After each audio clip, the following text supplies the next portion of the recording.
Chapter 5. Energy. Sun Tzu said, "The control of a large force is the same principle as the control of a few men. It is merely a question of dividing up their numbers. Fighting with a large army under your command is nowise different from fighting with a small one. It is merely a question of instituting signs and signals.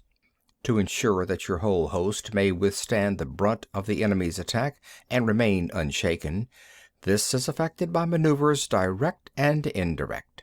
That the impact of your army may be like a grindstone dashed against an egg, this is effected by the science of weak points and strong.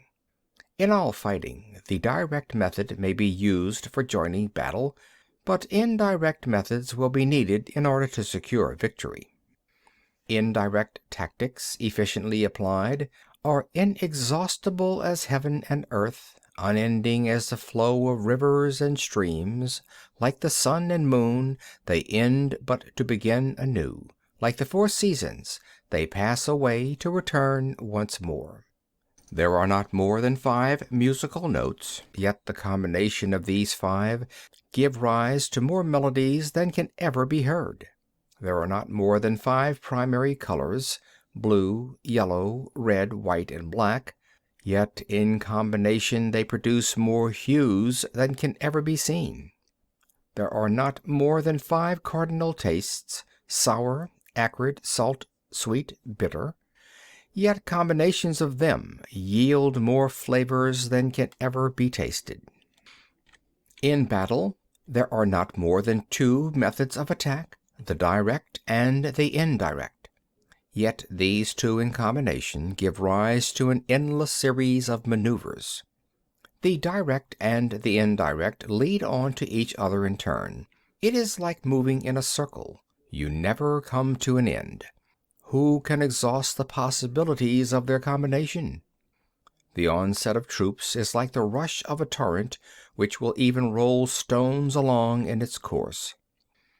The quality of decision is like the well-timed swoop of a falcon, which enables it to strike and destroy its victim. Therefore the good fighter will be terrible in his onset and prompt in his decision. Energy may be likened to the bending of a crossbow, decision to the releasing of a trigger.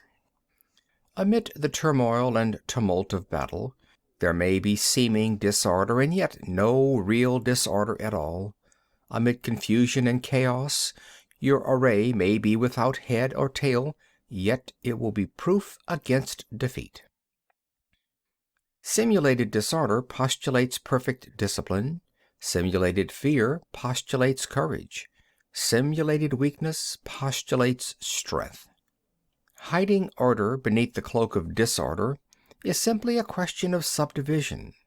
Concealing courage under a show of timidity presupposes a fund of latent energy. Masking strength with weakness is to be effected by tactical dispositions. Thus, one who is skillful at keeping the enemy on the move maintains deceitful appearances, according to which the enemy will act. He sacrifices something that the enemy may snatch at it. By holding out baits he keeps him on the march, then with a body of picked men he lies in wait for him. The clever combatant looks to the effect of combined energy and does not require too much from individuals. Hence his ability to pick out the right men and utilize combined energy. When he utilizes combined energy, his fighting men become as it were like unto rolling logs or stones. For it is the nature of a log or stone to remain motionless on level ground, and to move when on a slope. If four-cornered, to come to a standstill, but if round-shaped, to go rolling down. Thus the energy developed by good fighting men is as the momentum of a round stone rolled down a mountain thousands of feet in height. So much on the subject of energy. End of chapter 5.